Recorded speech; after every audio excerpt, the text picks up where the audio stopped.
ये शोषण सहन नहीं करना है तो आपकी एक कोऑपरेटिव सोसाइटी बनाइए और आपके दूध का व्यापार आप खुद बनाइए। और वहां एक पहली छोटी सी एक गांव की कोऑपरेटिव बनी जिसमें 250 लीटर दूध एकत्रित होता था।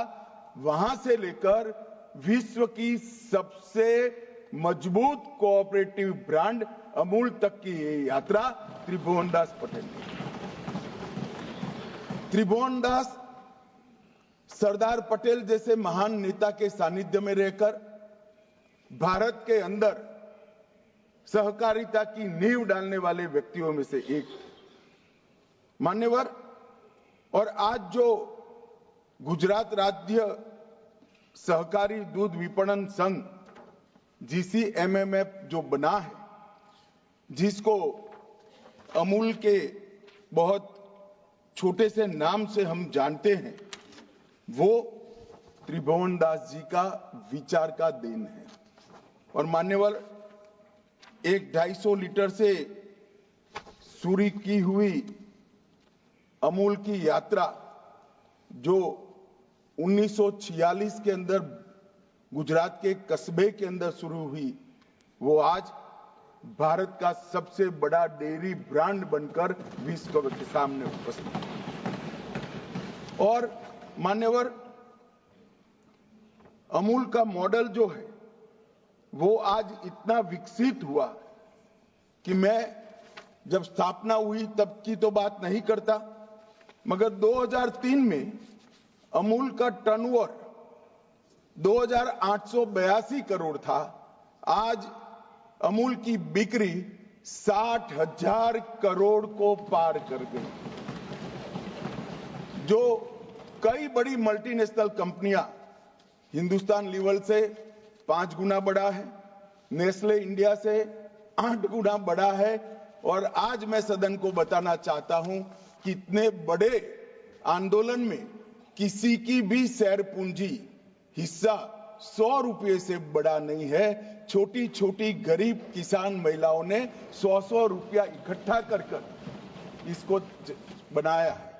और आज जब हम सब चीज को आश्चर्यचकित होकर पूरी दुनिया देख रही है और अमूल का ग्रुप टर्नओवर दूध के अलावे कारोबार का मिलाकर 90,000 करोड़ तक पार कर गया है। गुजरात की 36 लाख महिलाओं को स्वरोजगारी देने का काम हुआ है। और ये मॉडल को आज प्रधानमंत्री जी ने इस विधेयक, इस यूनिवर्सिटी को त्रिभुवन सहकारी यूनिवर्सिटी नाम देकर त्रिभुवनदास पटेल को बहुत बड़ी श्रद्धांजलि देने का काम मान्यवर कराया। मैं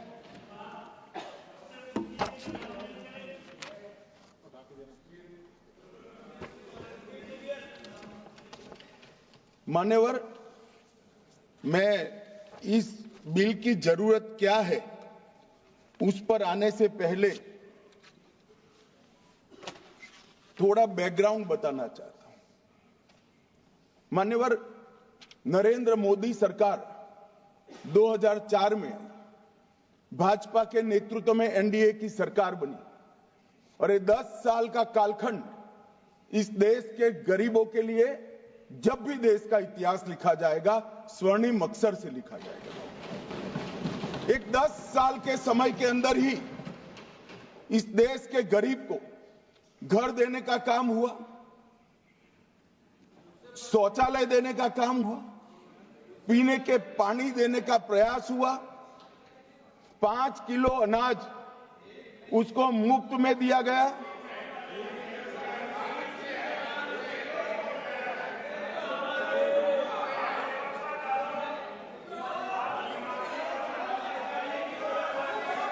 मान्यवर, इनको सुनना है तो मैं जवाब देने के लिए तैयार हूं, तो दीजिए।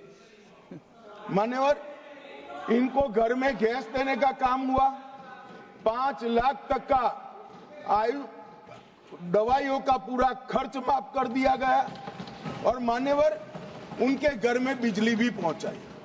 अब आप लोग कह रहे 10 ही साल में हुआ। मैं आपको बताना चाहता हूं नरेंद्र मोदी जी आने के पहले 75 साल में 12 करोड़ गैस के सिलेंडर, गरीबों के नहीं, अर्बन एरिया के गरीबों के बहुत छोटी सी संख्या थी, और नरेंद्र मोदी जी ने 10 साल में 12 करोड़ बांटे। शौचालय की संख्या भी आपके 75 साल से कई गुना ज्यादा है। घर बनाने की संख्या भी आपके 75 साल से कई गुना ज्यादा है। और मान्यवर, उसकी दवाई का कोई व्यवस्था नहीं था। आज देश के हर गरीब को, दिल्ली में भी कमल खिल गया, दिल्ली बाकी था, वहां पर भी आयुष्मान भारत आ गया। मान्यवर, आज देश के हर गरीब को 5 लाख तक का खर्चे का चिंता नहीं करना। सिर्फ बंगाल बचा है दादा, ये चुनाव के बाद वहां पर भी कमल खिलेगा और वहां पर भी आयुष्मान भारत आ जाएगा। मान्यवर, मैं नहीं बोल रहा था ये बुलवाए, मैं तो सीधा विषय पर जा रहा। मान्यवर, 10 वर्ष में 25 करोड़ लोग गरीबी रेखा के बाहर आए। एक प्रकार से इसको घर मिल गया, घर में बिजली मिल गई, घर में पानी मिल गया, घर में शौचालय मिल गया, घर के ऊपर सोलर पैनल लगने लगा, इसको 5 लाख तक का बीमा मिल गया, 5 किलो अनाज मुफ्त मिल गया। अब गरीब को ये सब मिल तो गया, मगर इसके सामने एक बहुत बड़ी समस्या आ गई। समस्या ये आई मान्यवर कि पहले इसका पूरा जीवन, पीढ़ियों तक 365 दिन जिन चीजों के लिए जाता था, वो सारी चीजें मोदी जी ने 10 साल में समाप्त कर दी। अब वो क्या करे, उसके लिए तो कोई काम ही नहीं बचा। अब वो गरीब को